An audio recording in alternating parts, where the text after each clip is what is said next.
Good morning, class. Today we are going to talk about compare and contrast. We will learn how to compare and contrast using a Venn diagram today in class. So comparing is noting the similarities between two or more things. So when we compare a banana and an orange, we can say that they're both fruits and that you can eat both of them. And contrasting is what is different between two or more things. So when we contrast a banana and an orange, we can say that a banana is yellow. We can say that an orange is the color orange. And for the shape, bananas are long and oranges are round. So a Venn diagram is relations between certain things, and using a Venn diagram is a great way to organize your thoughts when you are comparing and contrasting. So the middle section is how objects are alike, and the two sides are how the objects are different. So right now I'm going to read out loud Martin Luther King Jr. and Michelle Obama, First Lady and Role Model, just the second chapter. And we are going to compare and contrast them in the end. Martin was born on January 15, 1929 in Atlanta, Georgia. Martin's mother was Alberta Williams King. She was a teacher. His father was Martin Luther King Sr., and he was a minister at Ebenezer Baptist Church in Atlanta. Martin had an older sister named Willie Kristen. His younger brother was Alfred Daniel. Martin's family called Martin by the nickname ML. Martin attended Booker T. Washington High School in Atlanta. He was a good athlete. Martin also was a very good student. His teachers allowed him to skip grades 9 and grade 12. He graduated from high school at the age of 15. Martin then attended an African-American university in Atlanta called Morehouse College. He sang in the Glee Club and played on the football team. In high school, Martin wanted to become a lawyer or a doctor, but at Morehouse he decided he wanted to become a minister. Martin felt he was called to help people through his faith in God. Martin met a student named Coretta Scott in Boston. Coretta studied music at the New England Conservatory of Music. Martin and Coretta then married on June 18, 1953. In September of 1954, Martin and Coretta moved to Montgomery, Alabama. Martin became a minister at Dexter Avenue Baptist Church. As a minister, Martin performed marriages and funeral services. He also gave people advice, visited the sick, helped the poor, and gave sermons. Montgomery city buses were segregated. Whites sat in the front seats, African Americans sat in the back seats.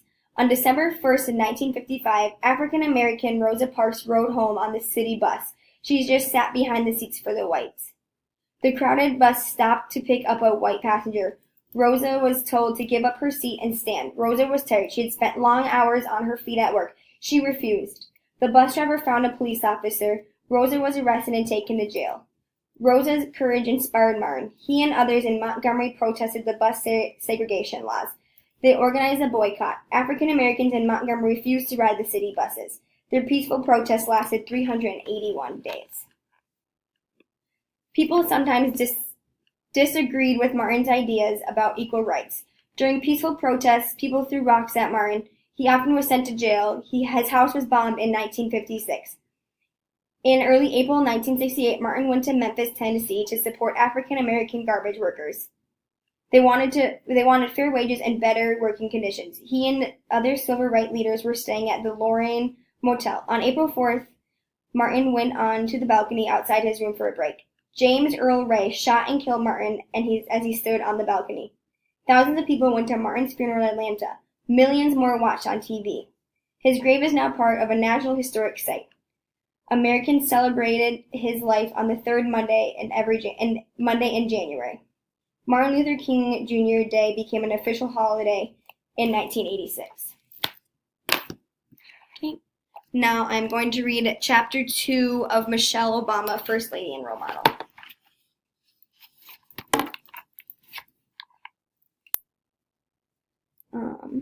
Michelle often spoke with pride of her roots on the south side of Chicago. Born on January 17, 1964, Michelle Robinson was the second child of Fraser and Marion Robinson. Her brother Craig had been born 16 months earlier. Although they lived in Chicago, Michelle's family had roots in South Carolina, where her great-great-grandfather was a slave until the time of the Civil War. Her son, Michelle's great-grandfather, Fraser Robinson Sr., lived with a white family during his teenage years. The family showed him the importance of education, and he later taught himself to read. Despite the fact that he had lost an arm as a boy, he became a shoemaker and newspaper salesman. Fraser Sr. emphasized the importance of education to his children, including Michelle's grandfather, Fraser Jr. Although he was an excellent student, the only work Fraser Jr. could find was a sawmill in South Carolina. Deciding that his chances would be better in the North, Fraser Jr. moved to Chicago. He was one of millions of African Americans who migrated from the South to cities in the North during the early and mid-20th century. Michelle's father, Fraser III, was born in Chicago and spent most of his life working for the city. At the time that Michelle was born, Fraser had just taken a job as a janitor with Chicago's water department. Over the years, he was promoted several times, eventually becoming an operating engineer with the department. Michelle's mother, Marion, stayed home to raise the two children. Although Fraser's salary was not too large, he was able to provide for his family.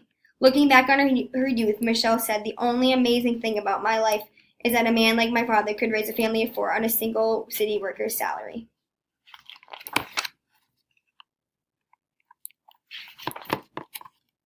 During Michelle's earliest years, the family lived in an African-American working-class neighborhood on the south side. A few years later, they moved on the traditionally white South Side community of South Shore, on the southern end of Lake Michigan.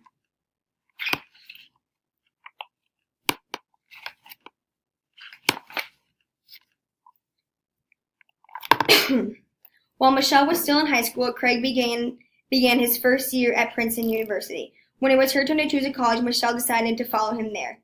Some of Michelle's teachers told her not to apply to Princeton. They said her test scores and grades were not high enough to get into an Ivy League school. Michelle decided, though, that if her brother could attend Princeton, she could too, and she was right. Michelle arrived at Princeton in the fall of 1981. She was a freshman and only 94 black students in her freshman class of 1,100 people. Having grown up in a community where African Americans were in the majority, she felt out of her element in this new environment. To complicate matters, Michelle and the other black and Hispanic students in her class had been brought to campus a few weeks before the rest of the class. When the other students arrived, the school seemed to separate along racial lines. Michelle spent most of her time with other black students. All right, so now we're going to go to the Venn diagram, and we're just going to write some similarities, differences on both of them. So Michelle was born in Chicago.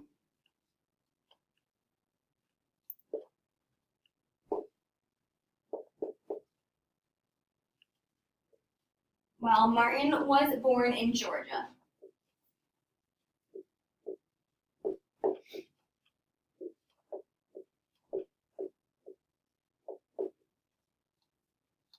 A similarity of them is they both went to college.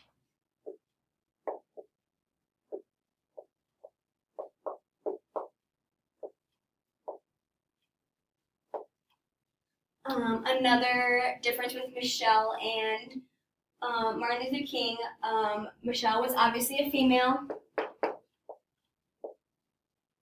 and Martin was a male. And they both were protesters. You can also say that Michelle is still alive and Martin Luther King passed away.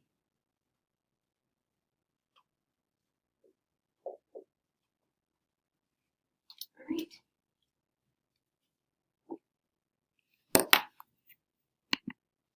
Now for independent practice, I'm going to have you guys draw a Venn diagram, and over the first circle, I'm going to have you write pool, and the second circle, I'm just going to have you write same over it for the similarities, and then for the third circle, I'm just going to have you write ocean. And I just want you to write down the similarities and the differences between both of them.